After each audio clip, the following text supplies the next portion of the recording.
tutta la città, però in centro si vede di più purtroppo.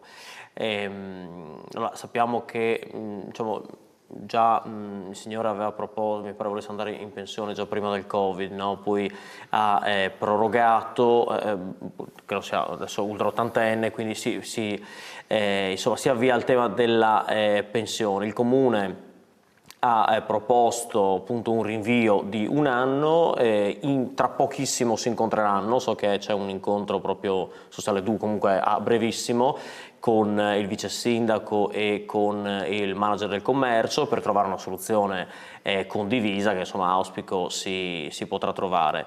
È un tema, ne abbiamo discusso tante volte, è un tema come amministrazione abbiamo stanziato 1,5 milioni recentemente sul tema del commercio, di cui circa un terzo, poco più di un terzo, 600.000 euro, proprio per incentivare nuove attività ad aprire dove ci sono i negozi sfitti. Va detto poi che evidentemente non è che si può discutere della singola chiusura.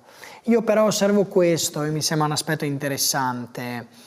La chiusura riguarda Piazza 20 Settembre, che guarda un po' è una piazza su cui diciamo non c'è una progettualità molto chiara. Una delle critiche che noi muoviamo a questa amministrazione è che quando bisogna, come dire, attivare delle progettualità, avere delle visioni, avere delle strategie, come dire, con un certo respiro, soprattutto rispetto al centro, si pagano, diciamo, le diverse visioni, le diverse forze che ci sono in giunta.